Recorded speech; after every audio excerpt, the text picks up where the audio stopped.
Hey y'all, taking it back to Baton Rouge. Call it Baton Rouge. Baton Rouge. Oh shit, I forgot to put my red sticks on. Hang on. Ah.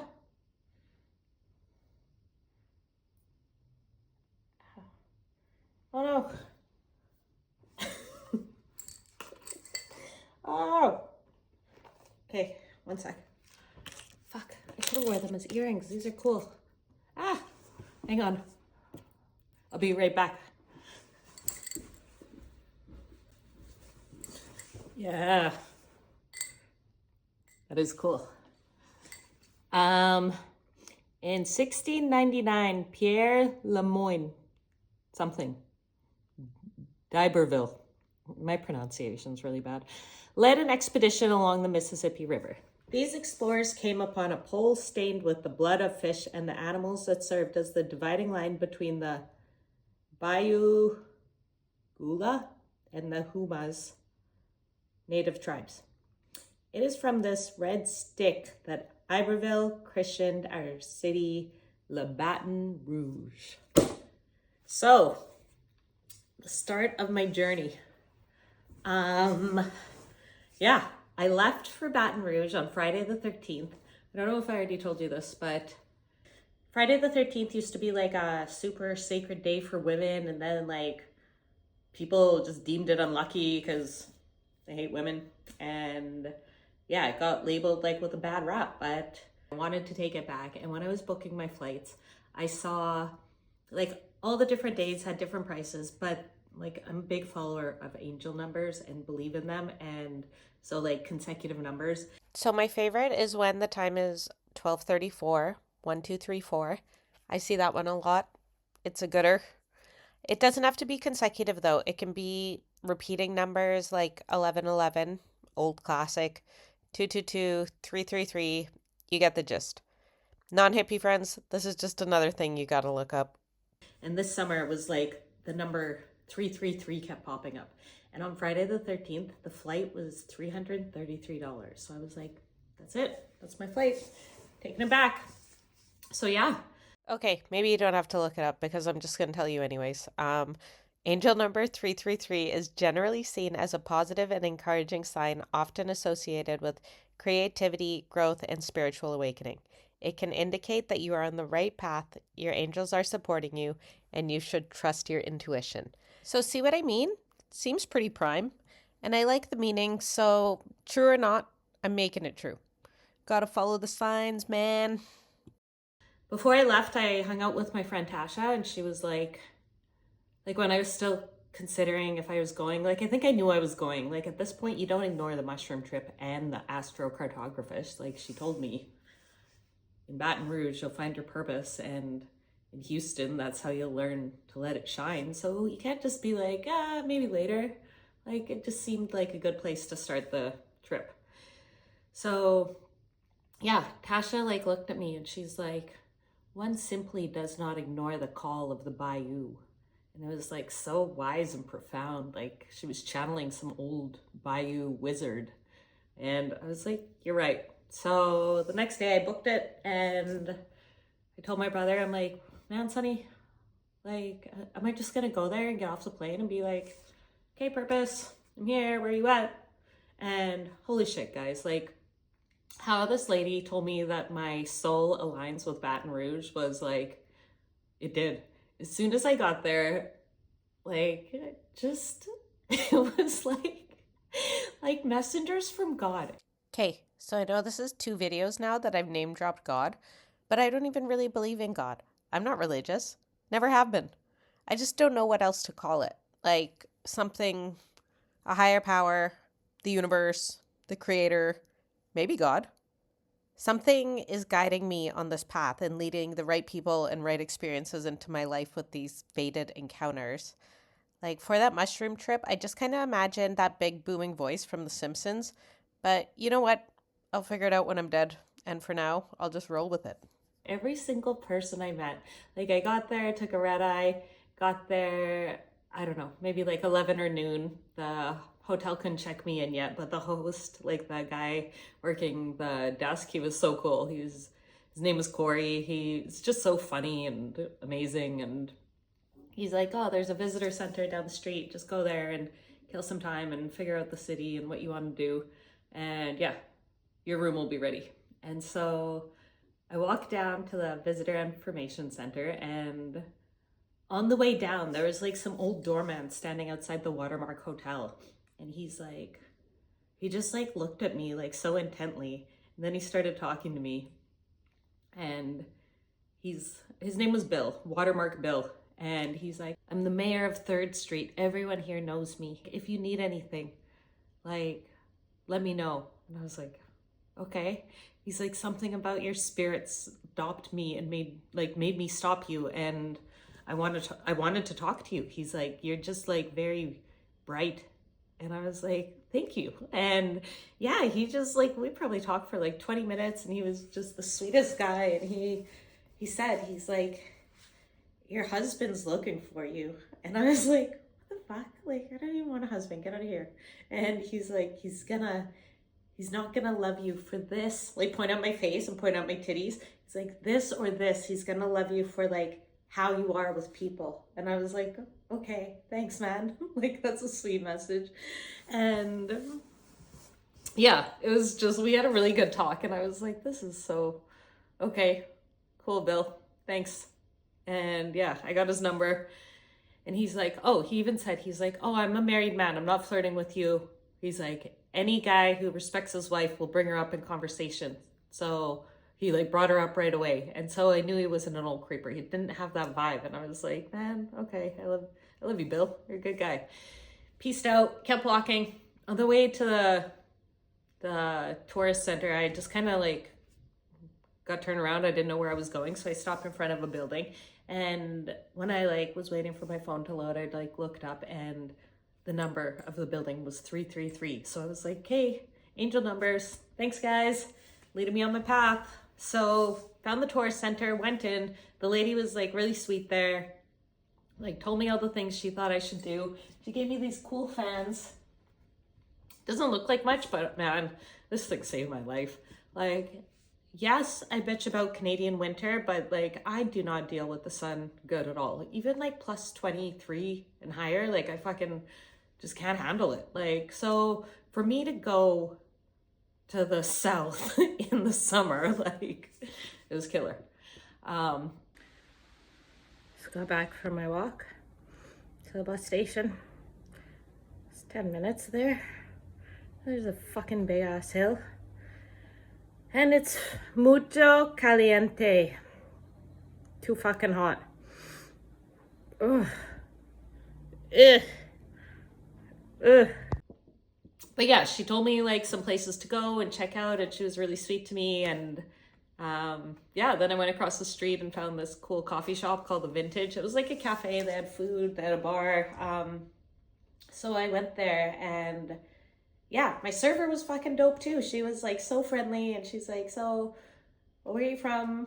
Like, what are you doing here? And I just kind of told her, like, I don't know, I took mushrooms and some voice told me to come here, so I'm here. And she was like, well, if you need a friend or want someone to hang out with, here's my number. Like, we can go and I can take you around the city. And I was like, oh man, this is awesome. I already got Watermark Bill, Corey. The lady at the Visit Baton Rouge place was so sweet to me. And this girl, and I haven't even been there an hour. Oh, and the guy who brought me from the airport, he was like a private driver, and he's like, here you go. Here's my card. If you need anything, I'll take you wherever you want to go. And I was like, fuck, this is so easy. And yeah, I got back to my hotel. I stayed at the Origin, just this cool tiger-themed hotel. Oh, the doorman there, Renee, he was like, maybe not a doorman, he was maintenance or something, but he was cool. We had some cigarettes and good talks together. And yeah, oh, I met Theo Vaughn's sister, like the comedian Theo Vaughn. He's from Louisiana, and his sister, and she's funny and cool. And she worked at one of the places that I went to, and yeah, I shot the shit with her a bunch. And yeah, it was just like a wicked first day. And then I went to this Live After 5, the concert series, and it was just bumping, good music, everyone's out dancing. And I was like, man, this feels so good. Like day one, and I'm already crushing it. And yeah, I decided the next day, well, you know, Southern men are supposed to be like really sweet. Maybe I'll get on Tinder, see what the South has to offer. And yeah, set up Tinder. And oh God, this is a different story. Like this needs its own video. I ended up like getting bombarded. Like Tinder is just very overwhelming. I don't like online dating. And yeah, I just matched with like this one alligator tour guide from New Orleans. Well, just outside of New Orleans. And then I just cut Tinder and kept him around. But yeah, I'll make a whole video about Gator Guy because this, well, I'll tell you it all. But yeah, so the next day I was like, well, I just got to put myself out there and see what the city has for me. I don't know what the hell I'm doing here, but it feels good. Like I feel safe here, even though it's like, you know, if you look at the warnings, it's like a very dangerous place in the States. And a few people were like, oh man, the KKK still operates down there. And like some girls have told me that they just came across cross burnings. And I was like, fuck, okay, well, good to know. I'm not going to rent a car and just be driving. So yeah, I went to the state capitol. I was just dressed like a hippie, like in these blue flowy pants and like a fisherman's hat. And I was just touring around. It's like a self-guided tour. You can see just random things. Back in the day, one of their governors got assassinated. So there's like bullet holes, and I think his name was Huey Long. But yeah, so I was just doing the tour by myself, taking pictures, and like I stopped at the end of the hall, and then this lady, she like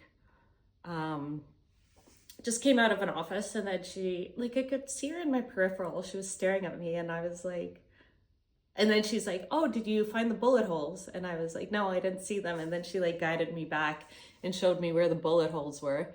And I was like, oh man, that's crazy. That's pretty cool. But thanks for showing me. And then she ended up taking me like all over. I ended up talking with her, and she was so sweet. And next thing you know, I'm like chilling on the 4th floor in someone else's office with all of them, just all these ladies. She's like, oh, you need to meet this guy.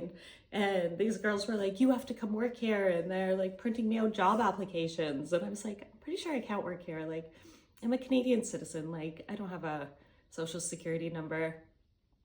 And they were like, oh, you don't need one. There's nowhere on the form that says you need to put one. Just apply. You have to work here. Like, you'll fit right in. And I was like, fuck. It's like day 2. No. Maybe I waited 2 days. Maybe I waited a couple days before I went to the state capitol. But yeah, like within 3 days, I had a job offer at the state capitol, all these friends, and I had an apartment. Corey was like, oh my God, a place just opened up in my apartment. You need to contact this guy. And he gave me like this landlord's number and name. And he's like, call him. You can get a place here. Like, you belong here. And everyone was just like so welcoming and telling me like, your energy is so good. You belong here. Like, you should live here. You're fun. You're exciting. And I was like, man, this is crazy. So yeah, I was just chilling with her friends in the office. And then we went back down, and she was like, oh, I don't feel good. And then so we just like sat down and shot the shit and got her some water, and her daughter came up, and we're like helping her out. And then she took me to, yeah, just the floor she worked on to get her stuff. She was gonna ditch early, but she like wouldn't stop talking to me. And she's like, you know, I see so many tourists come here, and I just, you know, it's just part of the job. I never talk to them. But she's like, it's like God came into my head and said, talk to her. And I was like, okay, crazy. But yeah, then she opened up to me about like back in the day, she was going through domestic violence, and yeah, her husband was, or man at the time, was very abusive towards her, and she had to like escape through a window, and it wasn't on the 1st floor, and she had to lower her baby out the window, like tied in a bed sheet, and she just lowered him. And there was this lady walking by, and she's like, catch my baby. And the lady's like, ah, and like caught this baby, took off out the window too, didn't break her legs, and just like never saw that guy again. And I was like, holy shit, thanks for sharing. And she's like, You're different than the women here. Your spirit's so bright. She's like, we're very broken here. Domestic violence is the highest in the whole United States. And it's like your spirit was sent to heal us. And I was like, oh, that's deep. Thank you. She's like, something brought you here because you belong here. And yeah, she had to go. I had to go. This was so late at this time. Well, it wasn't late, but I just planned on going there for half an hour. Like 4 hours later, just leave with a manila folder and job application forms. I was like, what is going on here, man? So then I went, oh, they had like an old casino on a riverboat. So I wanted to check this out. So I walked over. It said I was only 10 minutes away, but fuck, the Louisiana sun like beat my ass down. I was like crawling by the time I got there, and it wasn't even a riverboat. It was like a brand new building, the Queen, and it was beautiful. And I was like, sweet. And so I get in and I was like, hey man, where's the riverboat? Just like dripping in sweat. And the guy's like, oh, the casino's not on there anymore. He's like, it's inside now, but it's out back. It's parked out back in the water if you want to go check it out. And I was like, too hot. I'm going to stay inside. And so then I just went to this little deli and I wanted some food and a drink. So I got there and I was like something was going on with the employees. Like there was a girl working the counter and then another girl like who came, and she's like, kind of just like, you could tell they were having a deep conversation, and I was like, okay, I'm just gonna pretend I'm taking my time figuring out what I want. And yeah, they were just like, looked really solemn, and I was like, oh man. So then I like ordered from her and sat down and just ate my sandwich and had my drink. And after, she's like, oh, how was it? And I was like, oh, it was good. And she's like, where are you from? And I was like, Canada. And she's like, it's so crazy because like when you walked up, we were talking about my coworker, and she just got murdered by her husband a week ago today. And she's like, and then you show up with like the same energy and the same smile, because she was the brightest person. She could light up a room. And she's like, and you show up right when we're talking about her. And it's like she sent you to tell me she was okay. I was like, oh man, that's like got chills. I was like, okay. She's like, what's your name? And I'm like, Anjani. And she's like, it even sounds like angel. And I'm like, well, it means angel. And she was like, pray with me. And by this time there's like people lining up. Like I'm standing at her counter again. We like grabbed hands and she's just praying. And she's like, everyone else was just like kind of accepting of it. They kind of saw something was happening, and I didn't know what was happening, but like then she like holding my hand, she like looks me in the eye and she's like, do you know what your purpose is? She's like, you were sent here to help lift up and empower the women of the South. We are so battered and beaten down from the men and just life in general. She's like, you're a very bright force in a bleak world. It's so dark and heavy down here. And she's like, and you were sent to help us. And I was like, oh, wow. Because like just a few days before, I was like, Sunny, what? Am I just going to get off the plane and someone's going to be like, your purpose is, and that's exactly what this lady did. Like, your purpose is. And I was like, this is crazy. But really, like, maybe I am supposed to be there to empower women. Like back home, like, you know, my fireworks freedom snatch ritual where we just show our crotches and middle finger at the sky. And it's very like, that's very empowering for me and my friends. So like maybe. So yeah, this chick was so cool though. Her name was Olivia. We just got on so well. We became besties like instantly. She's a comedian and a singer / rapper in the South. And she's like, she's telling me that 50 Cent just opened a studio down, and she's like, you need to be the face of this studio, and you have to do this. And she just had all these plans for me, and I was like, oh my God. And she took me out to like some shows, and I went to like, yeah, we just had a blast together. She was so much fun. We just connected so quick, and so like life was just fun down there, like really easy. Like I didn't feel scared. I didn't feel threatened. I didn't really go to sketchy places or walk around at night by myself. But yeah, it was crazy. And yeah, the chick from the Vintage, she took me out too. She took me to the LSU campus and showed me all around, and we saw Mike the Tiger, like their actual tiger mascot, who's just like a tiger chilling in the bayou. And I was like, what the hell? Like, this is just kind of really blew my mind to see like the college football culture down there. I wanted to go to a tailgate party, but I also knew I would die if I drank outside in that heat, so I didn't. But yeah, it was something. So I stayed there for like a week and just, yeah, pretty much had the same types of encounters with people. Oh, when I went back to my hotel, the maintenance man Renee that I have my good deep talks with, I was telling him about my homie that I met, and he's like, what's her name? And I'm like, Olivia. And he's like, I know Olivia, I love her, she's part of this and this and this. And then it's like all the crew that I found kind of all knew each other, even though it's still like a pretty big city. It's the capital city, and they just like all loved each other. And I was like, man, this is so crazy. Like how easy it was for me. Like a bestie, an apartment, state capital, like people opening up to me like nothing. Like it was wild. So, man, yeah, I think I stayed there for like a week. I had so much fun just roaming around, touring like the old buildings. Just, oh, even I went to a laundromat, and this lady, fuck, she was sweet. I think her name was Wanda.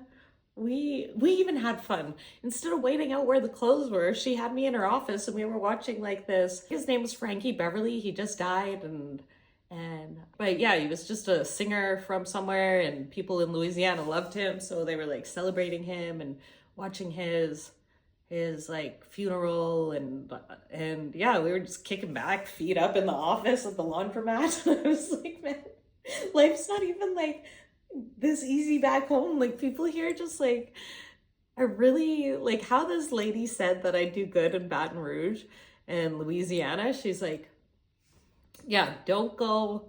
The boundary she told me was between Baton Rouge and New Orleans. She's like, don't cross this. Nothing good for you is on that side, like towards New Orleans. It will just like be trouble. But if you stay on this side, she's like, life is really good for you. And I saw that so freaking easily. But that motherfucking gator guy that I matched with on Tinder, I crossed the line to go see him. And yeah, I'll make another video and tell you about the gator guy, because that deserves its own feature. But yeah, it was cool. I really liked it. I like the food. I love the people. I like the culture. I love the South. Like it was so good to me. And yeah, the thing is though, I didn't even make it to Texas. Like, so maybe if that is my purpose, I learned what I'm supposed to do, but I didn't learn the other part. But yeah, I was just planning on going to Louisiana for 2 or 3 weeks, and then fucking 2 months later, I was still there. Like I could not leave. Louisiana had a hold of me. It was like, so in Avatar, The Last Airbender, like the cartoon, there's this one episode where they're on Appa and they're flying over the swamp, and the swamp's like calling to Aang. And that's like, I actually rewatched this episode when I was down there, and I was like, man, there's so many similarities in this episode to like my life. Like it was funny. But yeah, something in Louisiana had a hold on me, and if it wasn't for the election, I would have stayed and went and hung out in Texas, but I can always go back. But the thing is, like, I just didn't want to deal with fucking anyone's politics. Like, it's not my country, not my circus. I don't give a fuck. Well, I do give a fuck because, you know, I'm brown, woman, Canadian. Trump hates all three of those things. So, you know, I didn't want to be there. But also, I was in the safest place to be because that motherfucker won. And people, like, yeah, were happy. So it wasn't like that hostile. They were just loving the fact after. So yeah, so that's the story. The Bayou, it was good. But yeah, I checked out museums. Oh, there was like, hang on, I'll get my feature walls down. Oh, hang on.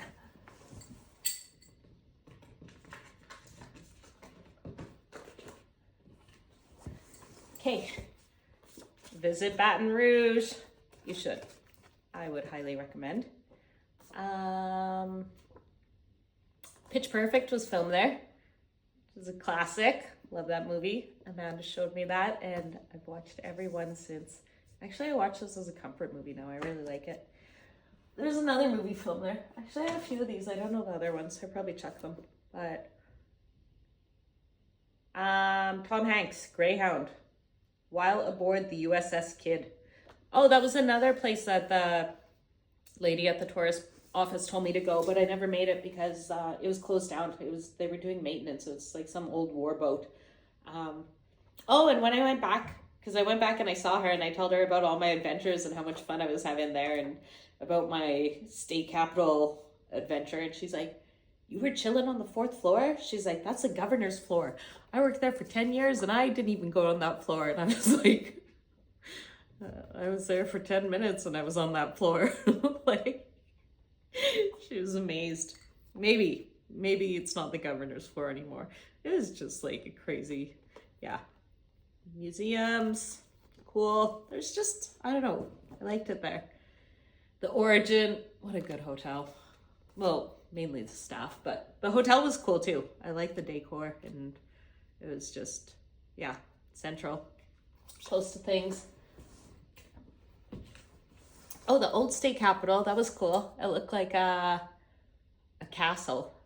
And the new state capitol looks phallic, but loved it. My new place of employment, maybe. Then, oh yeah, it's my buddy's card. Louisiana, House of Representatives, with her cell phone number on the back. Louisiana Speaks pronunciation guide. I need this for friggin' every language, because anything that's not Albertan English, I butcher. Not even gonna try. No. Yeah. So that's the story of the start of my journey, and it was awesome. Like, I'm so happy that I just hopped on a plane and took off there, and not knowing it really, I don't know. It was a good place to start. I needed it and I loved it, and I will go back one day. But yeah, I love you guys and I miss you. I'll talk to you later.